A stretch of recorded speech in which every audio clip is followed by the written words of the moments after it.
PNS गाजी को कोई बचा पाया था क्या?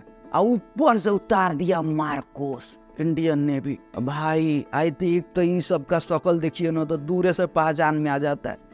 बड़ी मार मारी थी इंडियन नेवी, सबको बड़ी मार मारी थी। जय हिंद दोस्तों, 4 दिन पहले एक माल्टा का जहाज सोमालियन पायरेट के द्वारा हाईजैक कर लिया गया है। तो आज हम इस वीडियो में समझने वाले हैं कि एक जहाज का कप्तान कैसे अपने जहाज, अपने क्रू मेंबर और इन हजारों हजार करोड़ के सामान को इन समुद्री लुटेरों से बीच समुद्र में बचाता है। सोमालियन पायरेट क्या करता है सबने ध्यान से समझिएगा।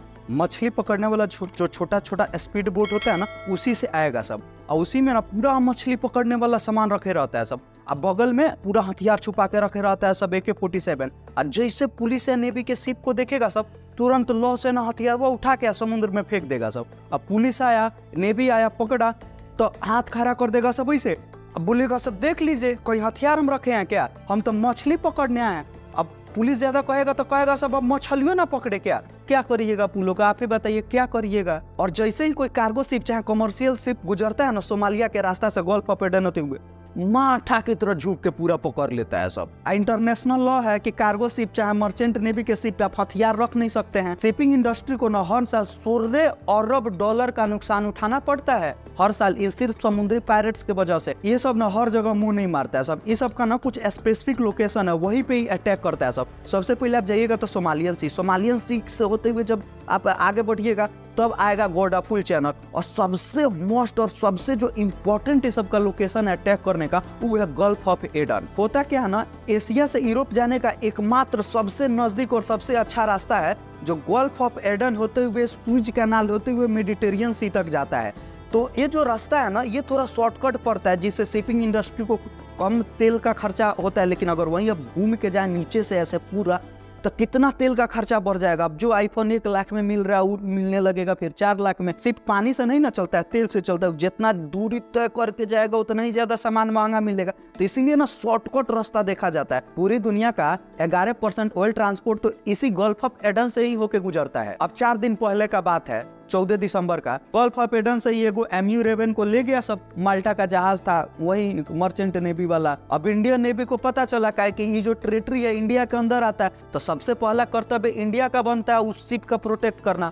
भेज दिया INS डिस्ट्रॉयर को, INS कोची डिस्ट्रॉयर को, और साथ में एयरक्राफ्ट भी। जो अभी आप फोटो देख रहे हैं ना, अपना ही एयरक्राफ्ट लिया है 4 दिन पहले, इस शिप का हाईजैक किया है सब, लेके गया है सब।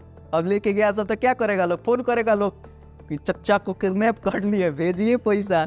आई ना मोटा रकम का डिमांड करता है सब, लाखों लाख डॉलर में। अब क्या करिएगा, मजबूरी है देना। अब आप देखिएगा ना, तो अगर एको कंटेनर देखिए, अगर जैसे किसी कार्गो शिप का, तो एक कंटेनर में भी देखिएगा कम से कम 2-4 हजार तो आईफोन ही करेगा। एक आईफोन का आप दाम समझ लीजिए कितना आता है। एक कंटेनर ऐसा को तो 5-5, 6-6 हजार कंटेनर आता है सब, एक बड़ा जो कार्गो शिप होता है उस पे। तो इसीलिए ना ये भी पैसा का ही डिमांड करता है सब। अब मजबूरी है, कंपनी को देना ही पड़ेगा। शुरू में जापान और स्पेन का भी था वारशिप डिस्ट्रॉयर इंडिया के साथ इसको चेस करने में, लेकिन पीछे में पलटी मार दिया। लेकिन इंडियन नेवी कब वो पीछे हटती है जी, ले गया सब खेद के, आप पकड़ लिया सब। जो प्लेन है ना हमारा एयरक्राफ्ट, वो पूरा माल्टा के सिर्फ ऐसे मंडरा रहा है, फुल फोटो खींच के भेज रहा है। लेकिन अब हाईजैक किया सब, अंदर 18 क्रू मेंबर मौजूद है, तो नेवी भी कुछ नहीं कर सकती है। बाहर से क्या करे, अब अटैक करेगा, मार देता है सब। वो लोग जो कप्तान होता है ना, क्रू मेंबर को मार देता है सब। ऐसा नहीं है कि सब पकड़ा नहीं जाता है। एक बार ना इंडिया ने भी पकड़ लिया था। क्या हुआ कि कैप्टन फोन किया कि मेरे शिप पे हमला हो गया है। अब इधर से इंडियन ने भी बोल दी कि ऐसा करो, छुप जाओ सेफ्टी रूम में जाके। अब पूरा क्रू मेंबर ले के जाके सेफ्टी रूम में छुप गया, होगा कहीं कोई सेफ्टी रूम, और ऊपर से उतार दिया मार्कोस, इंडियन नेवी। भाई आई थिंक तो इन सब का शक्ल देखिए ना तो दूर से पहचान में आ जाता है। बड़ी मार मारी थी इंडियन नेवी, सबको बड़ी मार मारी थी। तब से ना इंडिया के शिप से दूरी बना के रखता है सब। 4 कोस दूर से पता चल जाएगा इंडिया का शिप है ना, कोई जल्दी करीब नहीं आता है लोग। इतना मार मारे थे इंडियन नेवी सबको। अब पूरा भाग के लुका गया सब। जानते हैं ये सब इंजन रूम में जाके लुकाया था सब, जो शिप का इंजन रूम होता है ना, सबका शकल इंजन रूम में जाके छुप गया था सब। मार्कोस थी। अब मार्कोस से कोई बच सकता है क्या? पूरा ऊपर से उतार दिया हेलीकॉप्टर से। अब भाई इतना मारा था ना, इतना मारा था कि इसीलिए इंडियन नेवी से देखिए एक पल के लिए ना इंडियन एयरफोर्स से पंगा ले भी लीजिए तो इंडियन नेवी से कभी पंगा नहीं लीजिए। PNS गाजी याद है ना। समुद्री डकैती का बिजनेस आज से नहीं चला रहा है, हजारों हजार साल से चला रहा है। दुनिया का सबसे ज्यादा कमाने वाला अगर कोई फिल्म बना ना तो समुद्री लुटेरा पे ही बना, पायरेट्स ऑफ कैरिबियन। पहले जमाने में जाइएगा तो पायरेट जो समुद्री लुटेरा था सब, उसके पास कोई आधुनिक हथियार नहीं था। लेकिन अभी के जमाना में अरे मर्चेंट नेवी के पास तो एगो पिस्टलों नहीं रहता है, लेकिन ये सबके पास AK-47 ग्रेनेड लॉन्चर रहता है। बताइए ना, मार देता है सब, ऐसा नहीं है, डरता उरता किसी से नहीं है लोग। AK-47 तो ऐसा कौन है कि एक बार में 16 को गोली मारता है। अब कोई फरियाएगा उस सबसे, अगर एक भी शिप पे चढ़ गया किसी मर्चेंट नेवी के शिप पे तो भाई कौन जाएगा उस सबके सामने। हाथ में AK-47 एक बार धर आएगा तो 16 को से 18 को क्रू मेंबर उपस्थित रहते हैं वो मर्चेंट नेवी चाहे छोट मोट कार्गो शिप पे। एक फायर में तो सब खत्म। लेकिन जो कार्गो शिप है हजारों हजार करोड़ के सामान ले जाते हैं, इनका मुख्य टारगेट वहीं रहता है कार्गो शिप चाहे ओलर फ्लीट इसलिए कि अब क्या करिएगा, करोड़ों का तेल पकड़ लिया सब। आई सब का टारगेट सामान नुकसान करना नहीं होता है, इस सब का एक ही टारगेट है, बस कैसे भी क्रू मेंबर और कैप्टन को बंदी बना लो। अब बंदी बना लोगे, अब सामान क्या करेगा सब, वो उतना बड़ा बड़ा शिप ले जाके करेगा सब क्या, पकड़ा भी तो जाएगा सब ना। तो ये सबको शिप के सामान से ज्यादा मतलब नहीं रहता है, ये सबको मतलब है क्रू मेंबर और कप्तान पकड़ लेगा सब। अब कहेगा कप्तान फोन लगाओ, अब कप्तान फोन लगाएंगे कि सर पकड़ लिया है लोग आइए, अब मोटा मोटा डॉलर दे के या तब उस सबको छुड़ाना पड़ता है।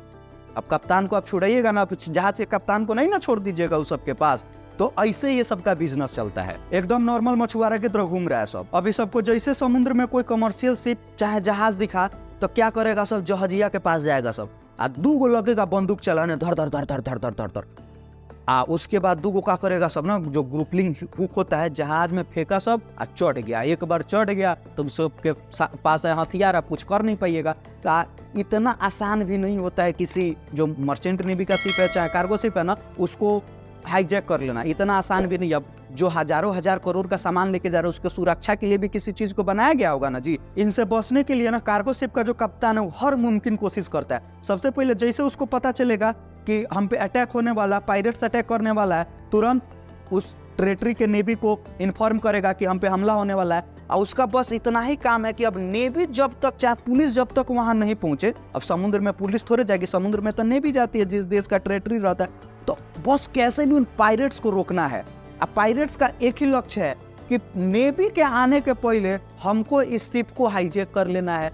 अब जो ये पल होता है ना कार्गो शिप और पायरेट्स के बीच, यही बहुत मायने रखता है। देखिए क्या करता है सब, ये तो स्पीड बोट से छोटा आएगा सब, ग्रुपलिंग हुक के मदद से चढ़ जाएगा सब। कार्गो शिप का जो कप्तान है उसको बस रोकना है कि किसी भी तरह इस शिप पे चढ़ने में कामयाब ना हो पाए। अब उसके लिए जो सबसे इफेक्टिव तरीका इस्तेमाल किया जाता है ना, वो इस्तेमाल किया जाता है वाटर कैनन का। वाटर कैनन क्या होता है ना, इतना हाई स्पीड से पानी फेंकता है इन बोट्स पे कि बोटवे पलट जाता है। 1350 गैलन पर मिनट के हिसाब से ही पानी छोड़ता है छोट छोट बोट पे। अब पानी का ताकत आपको देखना है ना, तो एक आजकल नया नया टेक्नोलॉजी इजाद हुआ है, वाटर जेट कटिंग टेक्नोलॉजी। अब जाके देखिए, लोहा तक को पानी काट देता है, लोहा तक को। और 1350 गैलन पानी पर मिनट किसी बोट पे फेंका जाए तो बोट बचने जा रहा है।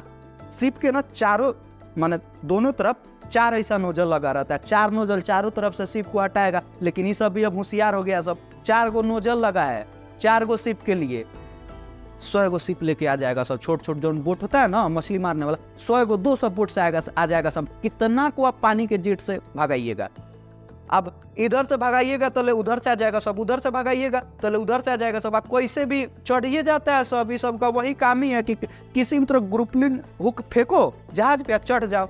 और दूसरा जो इस्तेमाल करता है ना नेवी, कटीला तार का। क्या करता है ना, इसको पी ट्रैप बोलते हैं। चारों तरफ से कटीला तार जहाज पे लगा देगा और उस कटीला तार में ना करंट फ्लो होने लगता है। उसमें इतना करंट तो नहीं रहता है कि आप छुइएगा तो मर जाइएगा, लेकिन फिर भी उसमें करंट फ्लो होने लगता है। अब ग्रुपलिंग हुक फेंक के चढ़ेगा सो तो पहले करंट मारेगा और कटीला तार पे कोई चढ़ भी नहीं पाएगा। लेकिन इसका इस्तेमाल हमेशा नहीं किया जाता है।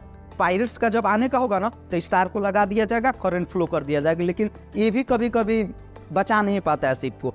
और तीसरा ना एक हाईटेक इसमें टेक्नोलॉजी का इस्तेमाल किया जाता है इसको बचाने के लिए, जिसको बोलते हैं LRD डिवाइस। ये क्या होता है ना, ये साउंड वेव पैदा करता है। इतना इरिटेटिंग साउंड होता है ना कि आप सुनिएगा तो लगेगा सर फट गया, भागने का मन करेगा आपका। आजकल तो बहुत देश जो राजनीतिक पार्टी है ना देश का, वो इसका इस्तेमाल करता है भीड़ को तितर बितर करने के लिए, भीड़ को भगाने के लिए। जो प्रदर्शनकारी होते हैं उन सबको भगाने के लिए भी इसका इस्तेमाल किया जाता है। अब इसका जो रेंज है ना 5 किलोमीटर दूर तक इतना इरिटेटिंग साउंड पैदा करेगा कि जो पायरेट्स उसको सुन ही नहीं पाते।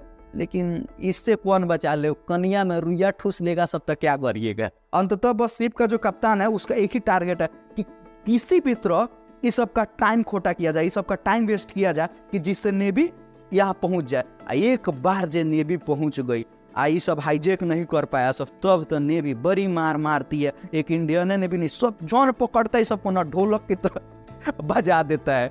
ये भी बड़ी खतरनाक होता है सब। एक बार कप्तान को पकड़ ले ना, इस सब से छुड़ाना बहुत मुश्किल हो जाता है। 1991 में ना सोमालियन जो रिपब्लिक पार्टी है वो कोलैप्स कर गया था। कोलैप्स करने की वजह से ना वहाँ गृह युद्ध शुरू हो गया। इसके वजह से अभी आप देखिएगा तो अगर दुनिया का कोई सबसे भ्रष्ट देश है ना, सबसे करप्टेड देश, तो सोमालिया ही है। वहाँ कोई नियम कानून, कोई लॉ एंड ऑर्डर नहीं, एकदम खुला खुल्लम सबसे करप्ट देश है सोमालिया। इसीलिए कोई देश कुछ कर भी नहीं पाता है। अब अपने देश का तो प्रॉब्लम सॉल्व होता नहीं, अब तो विदेश में जाके करिएगा। सोमालिया में जाइएगा हथियार लेके पायरेट सब के खिलाफ तो नहीं जा सकते हैं भाई। इंटरनेशनल लॉ नाम का भी कुछ चीज़ होता है, आप यूं ही कहीं हथियार लेके नहीं जा सकते हैं। 2013 में इस पर एक मूवी रिलीज हुआ है कैप्टन रिचर्ड का कहानी, तो उसमें यही दिखाया गया है कि क्या किया होता है जब सोमालियन पायरेट लेके जाता है सब कप्तान को। तो अगर आप चाहें तो ये मूवी देख सकते हैं। बाकी तब तक के लिए जय हिंद, जय भारत। और अगर वीडियो इन्फॉर्मेटिव लगा हो कि वीडियो में कुछ सीखने मिला है, तो वीडियो को दूसरे लोगों के पास शेयर भी करिए, चैनल को सब्सक्राइब भी कर लीजिए और वीडियो को लाइक भी कीजिए, जिससे हमें भी मोटिवेशन मिले और नया नया वीडियो बनाने के लिए। तो धन्यवाद।